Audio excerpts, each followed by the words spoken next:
హైదరాబాద్ లో పలు చోట్ల వర్షం పడుతోంది.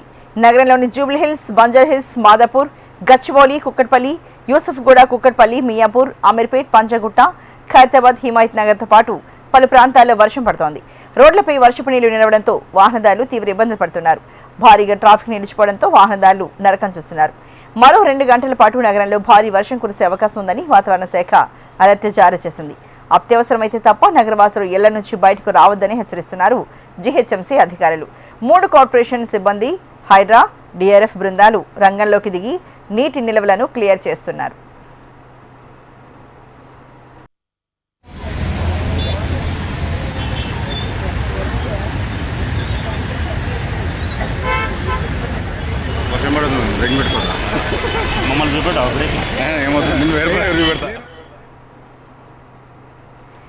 బల్కంపేట ఎల్లమ్మ కళ్యాణానికి బంగారు వన్నె చీరలు సిద్ధమయ్యాయి. అమ్మవారి కళ్యాణం కోసం ఆలయ ప్రాంగణంలోని తెలంగాణ పద్మశాలి సంఘం ఆధ్వర్యంలో ఈ చేనేత చీరలు తయారు చేశారు.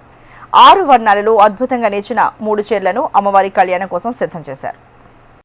శ్రీ ఉజ్జయిని మహంకాళి దేవాలయం, ఇక్కడ బల్కంపేట ఎల్లమ్మ దేవాలయం, సికింద్రాబాద్ గణపతి దేవాలయం, భద్రాచలం సీతారాముల వారి టెంపుల్, అలాగే ఇక్కడ ఎంతో ప్రతిష్టంగా ఈ యొక్క చేనేత కళాకారులతో నియమనిష్టలతోటి వస్త్రాలు నేయడం ప్రతి సంవత్సరం మాదిరిగా ఇక్కడ ఈసారి కూడా 3 వస్త్రాలు నేయడం జరిగింది. ఎంతో పవిత్రంగా ఇక్కడ నేయడము, ఇది నిర్విరామంగా కొనసాగాలని ఆదేశాలు ఉండడంతో ఆ ప్రక్రియ మేము నిరంతరాయంగా కొనసాగిస్తున్నాము. ఈ చీరలు చాలా బ్రహ్మాండంగా ఉండబోతుంది. పోచంపల్లి ఇక్కడి చీర 4800 పోగులతోటి 6 రంగుల్లో నవరత్న డిజైన్స్ తోటి నేయడం జరిగింది. రేపు కళ్యాణంలో ఈ చీరలతోటే కళ్యాణం జరగబోతుంది. ఈసారి కూడా గోల్కొండ కిల్లాలో జగదాంబ మహంకాళి అమ్మవారికి గత సంవత్సరం మాదిరిగా ఈ సంవత్సరం కూడా ఇవ్వడం జరుగుతుంది. అలాగే శ్రీశైలం మల్లన్న శివరాత్రికి కూడా మేము గత సంవత్సరమే మొదలు పెట్టడం జరిగింది. మేమే అక్కడ ఇవ్వడం జరిగింది. నిర్విరామంగా విశిష్ట గల దేవాలయాల్లో, దేశంలోని ప్రముఖ దేవాలయాల్లో ఇవ్వడానికి ఆ భగవంతుడి ఆశీస్సులున్నాయి.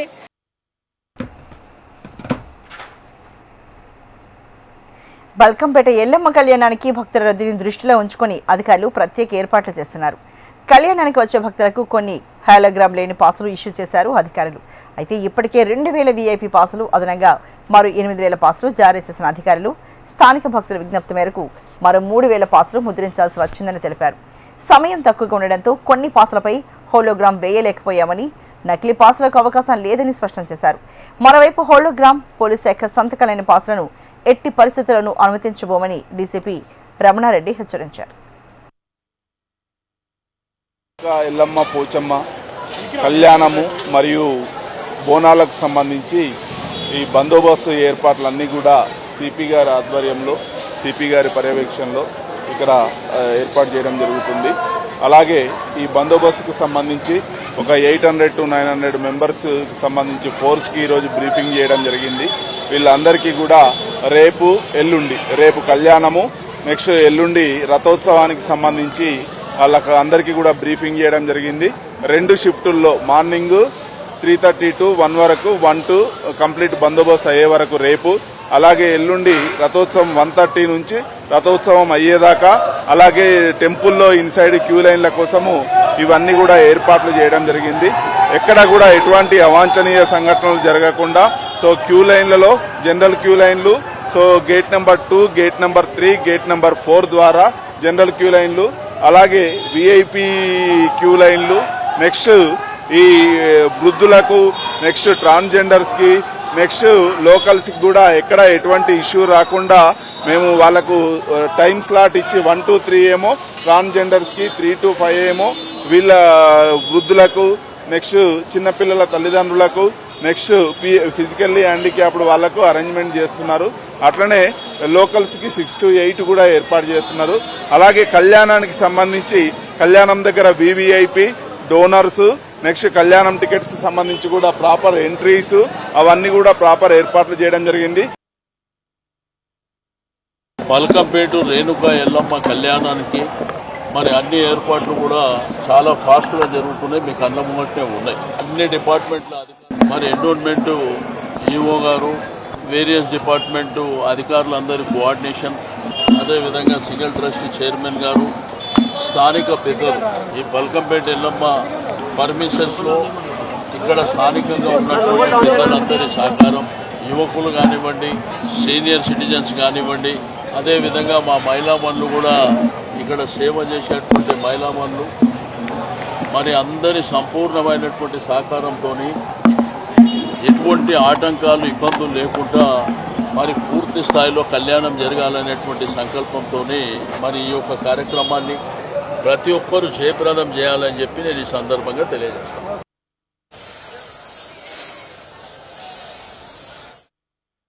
కళ్యాణోత్సవానికి దేవాదాయ శాఖ తరఫున ఇతర డిపార్ట్మెంట్ల సహకారంతో అన్ని ఒక్క అరేంజ్మెంట్స్ ఇప్పటికే చేయడం జరిగింది. ఇంకా రేపు అమ్మవారి కళ్యాణోత్సవము అటెండ్ అవ్వడానికి దాదాపుగా ఒక 3 లక్షల నుంచి 4 లక్షల మంది భక్తులు వస్తారని చెప్పి అంచనా వేస్తున్నాము. ఆ వచ్చే భక్తుల కోసం అని చెప్పి అన్ని రకాల సదుపాయాలు కల్పించాము. తర్వాత విఐపి పాసెస్ కూడా ఒక 8,000 పాసెస్ ఇష్యూ చేశాము. 8,000 పాసెస్ మాకు ఇక్కడ సరిపోవట్లేదు. లోకల్గా ఉండే లీడర్స్ కానీ స్థానికులు కానీ అది డిమాండ్, వాళ్ళకి ఇంకా పాసెస్ సరిపోలేదని కారణంగా ఇంకొక 3,000 పాసులు అదనంగా మేము ప్రింట్ చేయడం జరిగింది. ఆ ప్రింట్ చేసినప్పుడు ఈ ప్రింటర్ ఈరోజు అకస్మాత్తుగా చెప్పేసరికి హోలోగ్రామ్ వేయడము ఇంకా మాకు టైం పడుతుంది. హోలోగ్రామ్ ప్రస్తుతం మేము వేయలేని పరిస్థితులు ఉన్నామన్నందుకు మేము అట్లాగే భక్తుల విఐపి ఎవరైతే స్థానికులు ఉన్నారో వాళ్ళకి డిస్ట్రిబ్యూట్ చేయడం జరుగుతుంది. దీంట్లో ఎటువంటి డూప్లికేట్ పాసెస్ అనేది లేదని చెప్పి స్పష్టంగా తెలియజేస్తున్నాము. కోరిన కోర్కెలు తీర్చే కొంగు బంగారం బల్కంపేట ఎల్లమ్మ కళ్యాణ మహోత్సవం రేపు అంగరంగ వైభవంగా జరగబోతోంది. అమ్మవారి కళ్యాణాన్ని చూడడానికి భారీగా తరలివచ్చే భక్తులకు ఎలాంటి ఇబ్బందులు కలగకుండా అన్ని ఏర్పాట్లు చేస్తున్నారు అధికారులు. దీనిపై మరింత సమాచారాన్ని మా ప్రతినిధి రజిత అందిస్తారు. బావిలో వెలిసిన బంగారు తల్లి బల్కంపేట ఎల్లమ్మ కళ్యాణ ఉత్సవానికి అన్ని ఏర్పాట్లు వడివడిగా జరుగుతూ ఉన్నాయి. ఓవైపు భక్తుల కోసము ఏర్పాట్లను వడివడిగా పూర్తి చేస్తున్నారు అధికారులు. మరోవైపు కళ్యాణ మండపం కూడా సిద్ధమవుతుంది. లోక కళ్యాణం కోసం జరిపించే అమ్మవారి కళ్యాణం కోసం భారీ ఎత్తున భక్తులు వస్తూ ఉంటారు. ఆద్యాంతం కన్నుల పండుగ అయితే ఈ కళ్యాణ మహోత్సవం జరుగుతుంది. అయితే కళ్యాణానికి వస్తున్నటువంటి భక్తులకు ఎటువంటి ఇబ్బందులు కలగకుండా అధికారులు అన్ని రకాల ఏర్పాట్లను అయితే చేస్తున్నారు. ఇప్పటికే మనం విజువల్స్ లో చూసుకోవచ్చు. భక్తుల కోసము భారీగా అయితే టెంట్లను ఏర్పాటు చేశారు. క్యూ లైన్ లో వచ్చే విధంగా బ్యారికేడ్లను కూడా ఏర్పాటు చేశారు. మరోవైపు అమ్మవారి కళ్యాణ మండపం కూడా సుందరంగా ముస్తాబవుతోంది. కళ్యాణ మండపాన్ని మనం విజువల్స్ లో చూడొచ్చు. బంగారు వర్ణంలో ఎంతో అందంగా అయితే కళ్యాణ మండపాన్ని నిర్మిస్తున్నారు. అక్కడ ఇక అమ్మవారి ఆలయాన్ని కూడా రంగురంగుల పూలతోటి సుందరంగా ముస్తాబు చేశారు. ఇక ఇటు భారీ భద్రతా ఏర్పాట్ల నడుమ అయితే ఈ కళ్యాణ మహోత్సవ వేడుకలు అయితే జరగబోతూ ఉన్నాయి. దాదాపు 1000 మంది పోలీసుల వరకు కూడా రేపు విధుల్లో ఉండి భద్రతకు సంబంధించి భక్తులకు ఎటువంటి ఇబ్బందులు కలగకుండా చూసుకుంటున్నారు. మరోవైపు కళ్యాణం ఉన్నటువంటి నేపథ్యంలో ఇక్కడ బల్కంపేట పరిసర ప్రాంతాల్లో ట్రాఫిక్ ఆంక్షలు కూడా ఉంటాయని ఇప్పటికే పోలీసు అధికారులు అయితే చెప్తూ ఉన్నారు. సో ఇక్కడ మనతో పాటు కొంతమంది ఉన్నారు, మాట్లాడించేటువంటి ప్రయత్నం చేద్దాం. సార్, ప్రతి సంవత్సరం ఎంతో ఘనంగా అమ్మవారి కళ్యాణం జరుగుతుంది. ఈసారి కూడా అదే విధంగా ఏర్పాట్లు జరుగుతున్నాయి. సో ఏ విధంగా జరగబోతుంది, ఎంతమంది భక్తులు వస్తారని ఎక్స్పెక్ట్ చేస్తున్నారు? అమ్మవారి కళ్యాణము అంగరంగ వైభవంగా రేపు ఉదయం 3 గంటల నుంచి గణపతి హోమంతో మొదలవుతుంది. అంగరంగ వైభవంగా కళ్యాణం జరుగుతుంది. మరి ఇక్కడ చుట్టుపక్కల ప్రాంతాల వారము మరి బల్కంపేట వెల్ఫేర్ అసోసియేషన్ అయితేనేమి, వివిధ పార్టీలు అయితేనేమి ఎంతో ఉత్సాహంగా ఉన్నారు. మరి స్వచ్ఛందంగా అమ్మవారి కళ్యాణం రోజు అన్నదానాలు చేయడానికి బల్కంపేట చుట్టుపక్కల ప్రాంతాల అసోసియేషన్లు కూడా సిద్ధంగా ఉన్నారు. భక్తులకు ఎలాంటి లోటుపాట్లు లేకుండా మరి దేవాలయ అధికారులు కూడా బ్రహ్మాండంగా ఏర్పాట్లు చేశారు. మరి ఏర్పాట్లను కూడా మరి ఇంతకుముందే మా సనత్ నగర్ శాసనసభ్యులు మాజీ మంత్రివర్యులు తలసాని శ్రీనివాస్ యాదవ్ గారు వారం రోజుల నుంచి పర్యవేక్షిస్తున్నారు. ఎక్కడెక్కడ ఆయన సలహాలు సూచనలు తీసుకుంటూ వివిధ అధికారులు అన్ని రకాల జిహెచ్ఎంసీ కానీ, ఎలక్ట్రికల్ డిపార్ట్మెంటే కానీ, పోలీస్ సిబ్బంది కానీ, మున్సిపల్ కానీ అందరికీ తగిన సూచనలు మరి ఆయన అనుభవాన్ని ఉపయోగించి ఎమ్మెల్యే గారి అనుభవంతో మరి గత 10 సంవత్సరాలుగా ఆయన నిర్వహించినటువంటి ఈ కళ్యాణం అంగరంగ వైభవంగా జరిగింది. ఆయన అనుభవాన్ని అందరితో షేర్ చేసుకుంటూ అందరినీ కలుపుకొని అన్ని పార్టీలను కలుపుకుంటూ మరి ఈ ఏర్పాట్లు అయితే బ్రహ్మాండంగా జరుగుతున్నాయి. మరి రేపు జరగబోయే కళ్యాణానికి మరి తెలంగాణ ప్రాంత వాసులే కాదు, మరి తెలంగాణ రాష్ట్ర వెలుపల నుంచి కూడా తెలుగు రాష్ట్రాల నుంచి కూడా తండోపతండాలుగా వస్తారు. వారికి అందరికి కూడా ఎలాంటి ఆటంకాలు లేకుండా క్యూ లైన్ చక్కగా ఏర్పాటు చేయడం జరిగింది. మేమందరం కూడా వాలంటరీగా లోకల్గా ఉన్నటువంటి అన్ని పార్టీల వాళ్ళం సహకరిస్తాం. వాలంటరీగా మా యొక్క సహకారాన్ని టెంపుల్కి అమ్మవారి సేవలో ఉపయోగిస్తాం. చూడొచ్చు ఇక్కడ వడివడిగా అయితే ఏర్పాట్లు చేస్తున్నామని ఇక్కడ ఈ టెంపుల్ కి సంబంధించినటువంటి నిర్వాహకులు కూడా చెప్తూ ఉన్నారు. మరోవైపు చూసుకున్నట్లయితే ఇటు ట్రాఫిక్ కి సంబంధించి కూడా రేపు ఈ ప్రాంతం అంటే రేపు కళ్యాణ మహోత్సవం, ఎల్లుండి రథోత్సవం కూడా అంగరంగ వైభవంగా జరగబోతోంది. 2 రోజుల పాటు కూడా ఈ బల్కంపేట పరిసర ప్రాంతాల్లో ట్రాఫిక్ ఆంక్షలు ఉంటాయని కూడా ట్రాఫిక్ అధికారులు చెప్తున్నారు. ఇప్పటికే ఇక్కడ పోలీసు ఉన్నతాధికారులతో పాటు సనత్ నగర్ ఎమ్మెల్యే తలసాని శ్రీనివాస్ యాదవ్ కూడా ఏర్పాట్లను పర్యవేక్షించారు. మొత్తంగా చూసుకున్నట్లయితే ఇక్కడ బల్కంపేటలో అమ్మవారి కళ్యాణ మహోత్సవం కోసం అయితే ఏర్పాట్లు వడివడిగా సాగుతున్నాయి అని చెప్పుకోవచ్చు. గతంలో జరిగినటువంటి తప్పిదాలను దృష్టిలో ఉంచుకొని ఈసారి ఎటువంటి లోటుపాట్లు లేకుండా అమ్మవారి కళ్యాణ మహోత్సవాన్ని జరిపించే విధంగా అన్ని ఏర్పాట్లను అయితే అధికారులు చేస్తూ ఉన్నారు. ఇక రేపు ఉదయం 3 గంటల సమయంలో అయితే గణపతి హోమంతో పూజా కార్యక్రమాలు అనేవి ప్రారంభమవుతాయి. ఆ తర్వాత కళ్యాణ మహోత్సవం కూడా అంగరంగ వైభవంగా జరిపించేందుకు కూడా వడివడిగా ఏర్పాట్లను చేస్తూ ఉన్నారు. మొత్తంగా చూసుకున్నట్లయితే బల్కంపేటలో ఇటు అమ్మవారి కళ్యాణ మహోత్సవం జరుగుతున్నటువంటి నేపథ్యంలో ఈ ప్రాంతం అంతా కూడా ఒక ఆధ్యాత్మిక వాతావరణం నెలకొంది అని చెప్పుకోవచ్చు. భారీ ఎత్తున రేపు భక్తులు వస్తూ ఉంటారు కాబట్టి వారికి ఎటువంటి లోటుపాటు లేకుండా అన్ని ఏర్పాట్లను అయితే చేస్తూ ఉన్నారు. అంటే గత సంవత్సరం అయితే 6 లక్షల వరకు కూడా భక్తులు వచ్చారని ఆలయ నిర్వాహకులు చెప్తున్నారు. ఈసారి అంతకు ఎక్కువగానే భక్తులు వచ్చేటువంటి అవకాశం ఉన్నటువంటి నేపథ్యంలో వారికి ఎటువంటి ఇబ్బందులు కలగకుండా అన్ని రకాల ఏర్పాట్లను చేశారు. ఇటు మెడికల్ క్యాంపులు కావచ్చు, తాగునీటి సదుపాయం కావచ్చు, అదేవిధంగా భద్రతకు సంబంధించి పోలీసు బందోబస్తు కావచ్చు, అన్ని రకాల ఏర్పాట్లను అయితే వడివడిగా చేస్తున్నారు. వీడియో జర్నలిస్ట్ సతీష్తో రజిత, HMTV, హైదరాబాద్. శంషాబాద్లోని ప్రొఫెసర్ జయశంకర్ తెలంగాణ వ్యవసాయ విశ్వవిద్యాలయంలో శాస్త్రవేత్తల ఆందోళన ఉద్రిక్తంగా మారింది. MSc అడ్వాన్స్ ఇన్ ఇంక్రిమెంట్ల ఉపసంహరణ, ఇప్పటికే చెల్లించిన మొత్తాల రికవరీ నిర్ణయాన్ని వ్యతిరేకిస్తూ టాస్ ఆధ్వర్యంలో శాస్త్రవేత్తలు ర్యాలీ నిర్వహించి ఉపకులపతి ఛాంబర్ ఎదుట బైఠాయించారు. రేపట్లోగా సమస్యను పరిష్కరించకపోతే ఎల్లుండి నుంచి విధులు బహిష్కరించి నిరవధిక సమ్మెకు దిగుతామని హెచ్చరించారు. పలుమార్లు వినతులు ఇచ్చినా యాజమాన్యం స్పందించట్లేదని, 250 మందికి పైగా అధ్యాపకులు తీవ్రంగా నష్టపోతున్నారని ఆవేదన వ్యక్తం చేశారు. టాసా జనరల్ సెక్రటరీ సౌజన్య. ఈ రోజు మనం విశ్వవిద్యాలయంలో చూసుకుంటే ఎలాంటి నిరంకుశత్వ పోకడలు పోతున్నాయో అర్థమవుతుంది. మా MSc ఇంక్రిమెంట్స్ అన్నది మా ఎంప్లాయీస్కి 2018 కానీ 14 కానీ 13 బ్యాచెస్ వాళ్ళు కానీ MSc increments non compound increments ఇవ్వాలని చెప్పేసి జీవోలోనే ఉన్నది.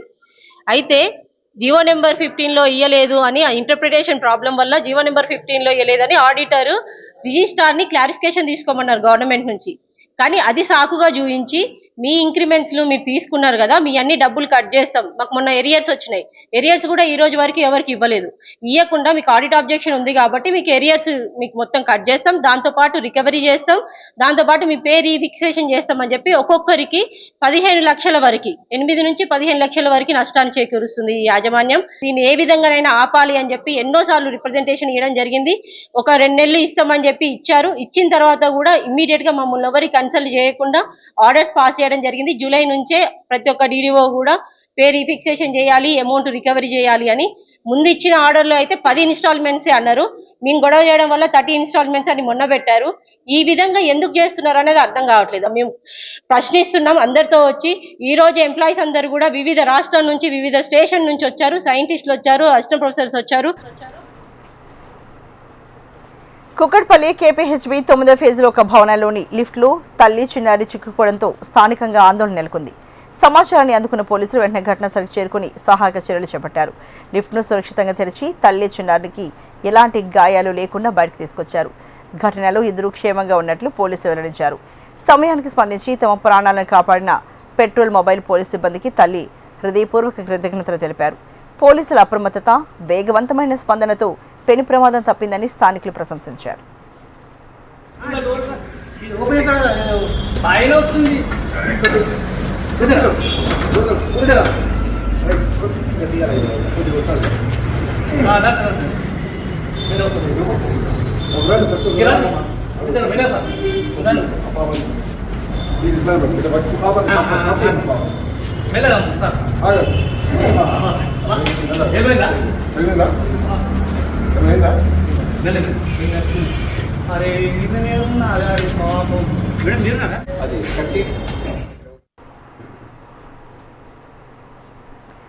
సృజనాత్మకతకు అర్థం పట్టిన హ్యామ్స్టెక్ క్రియేటర్స్ కలెక్ట్ 2026 ఘన విజయాన్ని సొంతం చేసుకుంది. Hamstech college of creative education ఈ ఈవెంట్ను నిర్వహించింది. ఈ కార్యక్రమంలో 900 మందికి పైగా విద్యార్థులు తమ ప్రతిభను ప్రదర్శించారు. ఈ మెగా ఈవెంట్కు 10,000 మందికి పైగా సందర్శకులు హాజరై విద్యార్థుల ప్రతిభను ఆస్వాదించారు. సృజనాత్మక రంగాల్లో భవిష్యత్ అవకాశాలను పరిచయం చేస్తూ నిర్వహించిన ఈ కార్యక్రమం నగరంలోని అతిపెద్ద క్రియేటివ్ వేడుకల్లో ఒకటిగా నిలిచింది. Fashion design, interior design, graphic design, photography, makeup arts, culinary arts వంటి విభాగాల్లో విద్యార్థులు రూపొందించిన ప్రాజెక్టులు సందర్శకులను ఎంతగానో ఆకట్టుకున్నాయి. ప్రదర్శనకు వచ్చిన తల్లిదండ్రులు, పరిశ్రమ ప్రముఖులు, పూర్వ విద్యార్థులు, యువత విద్యార్థుల సృజనాత్మకతను అభినందించారు. ఈ సందర్భంగా హ్యామ్స్టెక్ సృజనాత్మక విద్యలో మరో కీలక అడుగు వేసింది. మారుతున్న సాంకేతిక ప్రపంచానికి అనుగుణంగా ఏఐ ఆధారిత కొత్త పాఠ్య ప్రణాళికను ప్రకటించింది. సృజనాత్మకతకు కృత్రిమ మేధస్సు, సాంకేతికతను జోడించి భవిష్యత్ పరిశ్రమల్లో రాణించేలా విద్యార్థులను తీర్చిదిద్దడమే ఈ కార్యక్రమ లక్ష్యమని సంస్థ తెలిపింది. దేశవ్యాప్తంగా తన విస్తరణలో భాగంగా మహారాష్ట్రలోని కొల్హాపూర్లో సంజయ్ ఘడావత్ విశ్వవిద్యాలయం, తెలంగాణలోని వరంగల్లో ఎస్ఆర్ విశ్వవిద్యాలయంతో కలిసి 2 కొత్త స్కూల్స్ ఆఫ్ డిజైన్ను ప్రారంభిస్తున్నట్లు హ్యామ్స్టెక్ నిర్వాహకులు ప్రకటించారు. దీంతో మరింత మంది విద్యార్థులకు నాణ్యమైన సృజనాత్మక విద్య అందుబాటులోకి రానుంది. దీంతో సృజనాత్మక ఆలోచనలను విజయవంతమైన వ్యాపారాలుగా మార్చుకునే అవకాశాన్ని విద్యార్థులు పొందబోతున్నారు. సృజనాత్మక పరిశ్రమలు వేగంగా మారుతున్న నేపథ్యంలో విద్య కూడా అదే వేగంతో ముందుకు సాగాలని అన్నారు హ్యామ్స్టెక్ సీఈఓ అజితా యోగేష్. నమస్తే అండి, నేను అజితా రెడ్డి, CEO ఆఫ్ హ్యామ్స్టెక్. ఇవాళ మీరు వచ్చిన event is called creators collect 2026. Every year we come up with this event అండి, which is a graduating event for all our students. మా స్టూడెంట్స్ ఇవాళ ఎవరైతే షోకేస్ చేస్తున్నారో వాళ్ళు fashion design, interior design, photography, baking and culinary courses, makeup artistry అన్ని programmes నుంచి ఉన్నాయి. మేము యునీక్గా రిప్రజెంట్ చేస్తున్నాం వాళ్ళకు, ఈవెన్ అవార్డ్స్ కూడా. మంచి జ్యూరీ మెంబర్స్ ఉన్నారు. ఫ్యాషన్కి in the morning segment we had Varun Chakkilam and Priyanka Chigurupati, and in the afternoon segment we have Shravan Kumar and we have Shravya Verma, and we've had some amazing for makeup artistry we have Sridevi Chaudhary garu, Kishore, and lot of jury who has spent so much time and energies to come and judge the the students' products and their art and their craft. Each of the jury has such amazing words to say about our students. వాళ్ళు actually shocked ఉన్నారు కి students ఇంత బాగా work చేస్తున్నారా అని. Thanks to our faculty, I think, who has given them excellent support all through the year. వాళ్ళ works are speaking that yes, they are ready to go outside and start their careers. So we are truly proud of all the students. We have 900 graduating students today, and that's an extremely proud moment for Hamstech.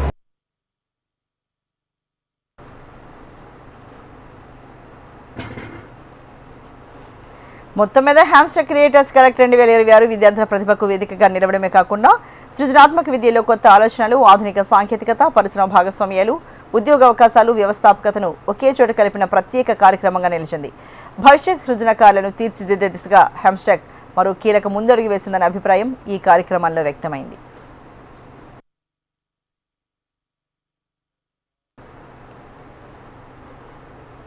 Hyderabad దేశంలోని అత్యంత వేగంగా అభివృద్ధి చెందుతున్న మహానగరం. IT రంగానికి కేంద్ర బిందువుగా లక్షలాది మంది జీవనాధారంగా నిలిచిన ఈ నగరం ఇప్పుడు తీవ్ర నీటి సంక్షోభాన్ని ఎదుర్కొంటోంది. నగరంలో భూగర్భ జలాలు పూర్తిగా అడుగంటిపోవడంతో బోర్లు ఎండిపోయి అపార్ట్మెంట్లలో నీటి ఎద్దడి తీవ్ర రూపాన్ని దాల్చింది. ఒకప్పుడు బోరు వేస్తే 300 అడుగుల లోతులోనే లభించిన భూగర్భ జలాలు ఇప్పుడు 1500 అడుగుల లోతుకు వెళ్లినా దొరకని పరిస్థితి నెలకొంది. మరోవైపు నగరానికి ప్రధాన జీవనాడి అయిన నాగార్జున సాగర్లో నీటి మట్టం ప్రమాదకర స్థాయికి పడిపోవడంతో అధికార యంత్రాంగం అప్రమత్తమైంది. గ్రేటర్ హైదరాబాద్ పరిధిలో నీటి ఎద్దడి తీవ్ర రూపం దాల్చింది. వర్షాలు లేకపోవడం, భూగర్భ జలాలు పూర్తిగా అడుగంటిపోవడంతో నగరంలోని అనేక కాలనీలు, అపార్ట్మెంట్లు, గేటెడ్ కమ్యూనిటీలు తీవ్ర ఇబ్బందులు ఎదుర్కొంటున్నాయి. ఇప్పటికీ చాలా చోట్ల బోర్లు పూర్తిగా ఎండిపోవడంతో ట్యాంకర్లపైనే ఆధారపడాల్సిన పరిస్థితి ఏర్పడింది. దీంతో నీటి కోసం భారీ ఖర్చు చేయాల్సి వస్తుండగా సామాన్య కుటుంబాలపై అదనపు ఆర్థిక భారం పడుతోంది. అవసరమైనంత నీరు అందక రోజువారీ అవసరాలు కూడా ఇబ్బందికరంగా మారుతున్నాయి. ఇక నగరానికి తాగునీటి ప్రధాన వనరు అయిన నాగార్జున సాగర్ ప్రాజెక్టులో నీటి మట్టం ప్రమాదకర స్థాయికి పడిపోయింది. ప్రస్తుతం సాగర్లో నీటి మట్టం 513 అడుగులకు పడిపోగా గతేడాది ఇదే సమయానికి అది 548 అడుగుల దగ్గర ఉండేది. మరో 3 అడుగులు తగ్గితే 510 అడుగుల డెడ్ స్టోరేజ్ స్థాయికి చేరుకునే ప్రమాదం ఉంది. పరిస్థితి చాలా క్లిష్టంగా మారటంతో నీటి వినియోగంపై అపార్ట్మెంట్ యాజమాన్యాలు ఆంక్షలు విధిస్తున్నాయి. కార్ వాషింగ్, గార్డెనింగ్కు నీటి వినియోగాన్ని పూర్తిగా నిలిపివేశారు. నీటిని పొదుపుగా వాడుకోవాలని, అత్యవసరమైతే తప్ప భూగర్భ జలాలను వాడకూడదని నివాసితులను కోరుతున్నారు. మరోవైపు ప్రభుత్వం, జలమండలి అధికారులు కూడా ప్రత్యామ్నాయ చర్యలను వేగవంతం చేస్తున్నారు. నీటి సరఫరా కోసం అధికారులు అత్యవసర పంపింగ్ చర్యల్ని చేపట్టారు. కృష్ణానది ద్వారా నీటిని తరలించేందుకు ఏర్పాట్లతో పాటు గోదావరి జలాలను నగరానికి అనుసంధానించే ప్రక్రియను వేగవంతం చేస్తున్నారు. రానున్న రోజుల్లో వర్షాలు కురవకపోతే నగరం తీవ్రమైన నీటి ఎద్దడిని ఎదుర్కోవాల్సి వస్తుందని నిపుణులు హెచ్చరిస్తున్నారు. నీటిని అత్యంత పొదుపుగా వాడుకోవాలని, తదుపరి కార్యాచరణ కోసం ప్రణాళికలు సిద్ధం చేస్తున్నామని అధికారులు చెబుతున్నారు. తెలంగాణ వ్యాప్తంగా ప్రత్యేకంగా హైదరాబాద్ నగరంలో చాలా నగరాల్లో, పట్టణాల్లో మన భూగర్భ జలాలు పడిపోతున్న పరిస్థితి చూస్తున్నాం. నీటి మట్టం, భూగర్భంలో నీటి మట్టము ఇప్పుడు దాదాపు 1200, 1800 ఫీట్లు లేదా 3000 ఫీట్ల వరకు పోవాల్సిన పరిస్థితి ఏర్పడింది. ఆశ్చర్యం ఏంటంటే గత అనేక సంవత్సరాల నుంచి వర్షాలు బాగా పడుతున్నాయి. ఈ సంవత్సరమే అది ఇంకా జూన్లో, జూలైలో మనకు వర్షాభావ పరిస్థితి ఏర్పడింది. అంటే ఇన్నేళ్ళు పడిన వర్షము కూడా మనకు భూగర్భ జలమట్టం పెరగలేదు. పెరిగింది అని చెప్తున్నారు కానీ పెరిగితే ఒకటే నెలలో మనము ఇంత తక్కువకి వెళ్ళిపోవడం అంటే 2 పరిణామాలు కనపడుతున్నాయి. ఒకటి, విపరీతంగా భూగర్భ జలాలు వాడుతున్న పరిస్థితి ఒకటైతే, వర్షం పడినా కూడా ఆ వర్షం భూమిలోకి ఇంకే పరిస్థితి కానీ ఇంకే విధంగా మన నీటి వ్యవస్థ లేదు. నగరంలో నీటి సంక్షోభం రోజురోజుకు తీవ్ర రూపం దాలుస్తోంది. వర్షాలు కురవకపోతే పరిస్థితి మరింత క్లిష్టంగా మారే అవకాశముందని అధికారులు హెచ్చరిస్తున్నారు. ప్రభుత్వం తీసుకునే చర్యలతో పాటు ప్రజల సహకారం కూడా ఉంటేనే ఈ సంక్షోభాన్ని అధిగమించడం సాధ్యమవుతుంది. లేకపోతే రానున్న రోజుల్లో హైదరాబాదులో ప్రతి నీటి చుక్క కోసం మరింత తీవ్రంగా పోరాడాల్సిన పరిస్థితి ఏర్పడే ప్రమాదముందని నిపుణులు హెచ్చరిస్తున్నారు. హైదరాబాద్ మహానగరాన్ని నీటి కష్టాలు వెంటాడుతున్నాయి. గత కొద్ది రోజులుగా సరిగ్గా వర్షాలు కురవకపోవడము, భూగర్భ జలాలు కూడా అడుగంటిపోవడంతో కాలనీ వాసులు, బస్తీ వాసులు నీటి కోసం అల్లాడిపోతున్నారు. రానున్న రోజుల్లో వర్షాలు సరిగ్గా కురవకపోతే నీటి కష్టాలు మరింత పెరిగే అవకాశం ఉందని నిపుణులు హెచ్చరిస్తున్నారు. వీడియో జర్నలిస్ట్ సతీష్తో ప్రియాంక, HMTV, హైదరాబాద్. వర్షాకాలం మొదలైతే చాలు డెంగ్యూ, మలేరియా, వైరల్ ఫీవర్స్ వంటి సీజనల్ వ్యాధులు వేగంగా విజృంభిస్తాయి. వర్షాకాలంలో డెంగ్యూ, మలేరియా వంటి సీజనల్ వ్యాధులు దాడి చేస్తూ ఉంటాయి. దీంతో విష జ్వరాల బారిన పడి హాస్పిటల్ ముందు క్యూ కడుతూ ఉంటారు పేషెంట్స్. మరి వర్షాకాలంలో వచ్చే ఈ విష జ్వరాల నుంచి ఎలా బయటపడాలి? డెంగ్యూ, మలేరియా వంటి వ్యాధులు సోకకుండా ఎలాంటి జాగ్రత్తలు తీసుకోవాలి? ఇలాంటి విషయాలపై ఫీవర్ హాస్పిటల్ సీనియర్ డాక్టర్ సూర్యనారాయణతో మా ప్రతినిధి రజిత ఫేస్ టు ఫేస్. వర్షాకాలంలో విష జ్వరాలు పంజా విసురుతూ ఉంటాయి. ముఖ్యంగా డెంగ్యూ, మలేరియా, చికెన్ గున్యా వంటి వ్యాధులు ఎక్కువగా వస్తూ ఉంటాయి. మరి ఈ వర్షాకాలంలో ఇటువంటి విష జ్వరాలు రాకుండా ఉండడానికి ఎటువంటి జాగ్రత్తలు తీసుకోవాలి? అసలు ఈ వ్యాధి అంటే ఈ జ్వరం వచ్చినప్పుడు ఎటువంటి లక్షణాలు ఉంటాయి? తదితర విషయాలను తెలుసుకునే ప్రయత్నం చేద్దాం. ప్రజెంట్ నేను ఫీవర్ హాస్పిటల్లో ఉన్నాను. మనతో పాటు fever hospital senior doctor Suryanarayana గారు ఉన్నారు. సార్ని అడిగి మరిన్ని వివరాలు తెలుసుకుందాం. సార్ చెప్పండి సార్, అంటే వర్షాకాలం వచ్చిందంటే చాలా మంది కూడా హాస్పిటళ్లలో ఈ వైరల్ ఫీవర్స్ తో వస్తూ ఉంటారు. సో డెంగ్యూ, మలేరియా వంటి వ్యాధులు కూడా ఎక్కువగా వస్తూ ఉంటాయి. సో ఎందుకు సార్ ఈ వర్షాకాలంలో ఇవి ఎక్కువగా ప్రబలుతుంటాయి? రీజన్ ఏంటి? నమస్తే అండి, నేను doctor Suryanarayana, working in fever hospital. దీన్ని మాన్సూన్ సీజన్ అంటారు. మామూలుగా మాన్సూన్ సీజన్లో vector born diseases, water born disease అని 2 రకాలుగా ఉంటాయి. వెక్టర్ బార్న్ అంటే త్రూ ద మస్కిటోస్ ద్వారా వ్యాప్తి చెందే వాటిని వెక్టర్ బార్న్ అంటారు. కామన్గా మనం చూసేదంటే డెంగ్యూ ఫీవర్ కానీ, మలేరియా కానీ, చికెన్ గున్యా కానీ కామన్గా వస్తుంటాయి ఈ సీజన్లో. Okay, next water born diseases typhoid, gastritis, ఇటువంటి డిసీజెస్ వాటర్ కంటామినేషన్ ద్వారా కానీ, ఫుడ్ కంటామినేషన్ ద్వారా కానీ వచ్చే అవకాశాలు ఎక్కువ ఉంటుంది. మనం ఇప్పుడు వెక్టర్ బార్న్ డిసీజెస్ తీసుకుంటే కామన్గా మనం చూస్తున్న డిసీజెస్ డెంగ్యూ ఫీవర్ ఉంటాయండి. డెంగ్యూ ఫీవర్లో ఆ డెంగ్యూ ఫీవర్ అనేది మస్కిటో ద్వారా వస్తుంది. మస్కిటో అంటే ఏడిస్ ఈజిప్టికస్ అనే ఒక దోమ ద్వారా మనకి వ్యాప్తి చెందుతూ ఉంటుంది. అది ఈ దోమలు అనేవి కామన్గా డే టైం బైట్ చేస్తుంటాయండి. డే టైం బైట్ చేసి ఆ వైరస్ వ్యాప్తి చెంది ఆ బ్లడ్లోకి వెళ్ళి దాని సిమ్టమ్స్ స్టార్ట్ అవుతాయి. కామన్గా మస్కిటో బైట్ అయిన ఒక 3 days నుంచి 1 week వరకు దాని సిమ్టమ్స్ బయటపడే అవకాశం ఉంటుంది. అంటే దోమ కుట్టంగానే మనకి సిమ్టమ్స్ రావు, దానికి ఒక ఇంక్యుబేషన్ పీరియడ్ అని ఉంటుంది. ఆ ఇంక్యుబేషన్ పీరియడ్లో ఈ లోపల డిసీజ్ స్టార్ట్ అయిన తర్వాత అప్పుడు మనకి సిమ్టమ్స్ వస్తాయి. సిమ్టమ్స్ ఎలా ఉంటాయంటే ఫీవర్ మామూలుగా స్టార్ట్ అవుతుంది, హై గ్రేడ్ టెంపరేచర్ ఉంటుందండి, బాడీ పెయిన్స్ ఉంటాయి, ఆర్థరైటిస్ అంటారు అంటే కీళ్ళ నొప్పులు ఉంటాయి, సివియర్ మయాలజీ అంటారు అంటే దీన్ని ఇండైరెక్ట్గా మనం బ్రేక్ బోన్ ఫీవర్ అని కూడా అంటాం. అంటే అంత severe pains, arthritis, fever, body మీద ర్యాష్, చిన్న చిన్న రెడ్ మచ్చల్లాగా చుక్కలాగా ర్యాష్, ఇటువంటి సిమ్టమ్స్ ఉంటాయండి.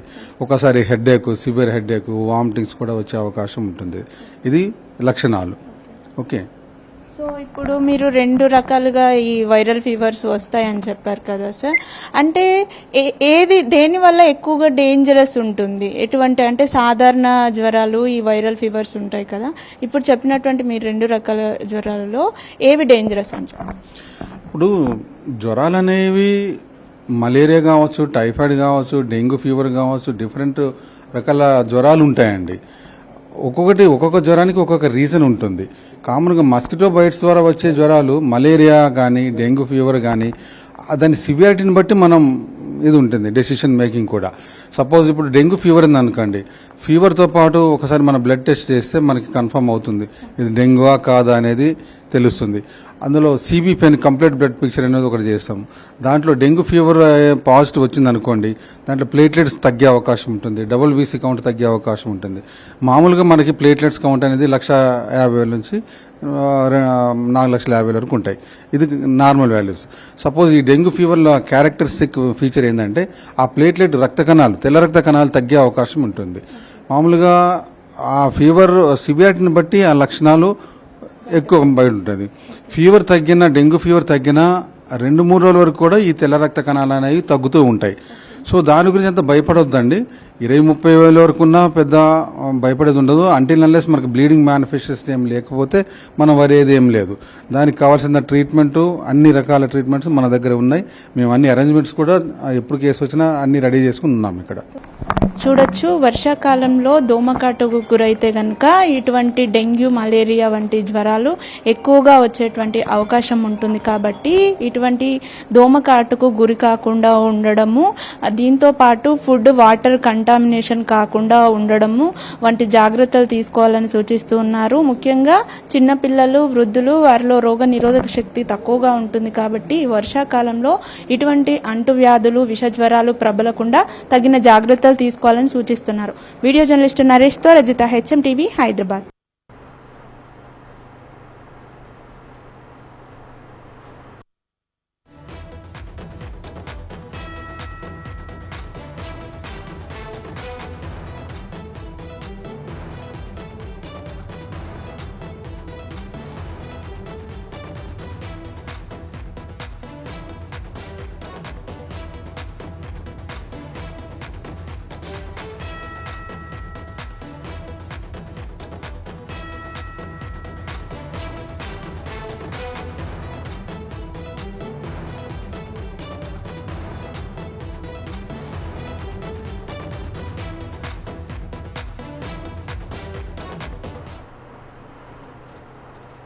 ఇవి ఇప్పటివరకు ఉన్న అప్డేట్స్. చూస్తూనే ఉండండి హెచ్ఎం టీవీ.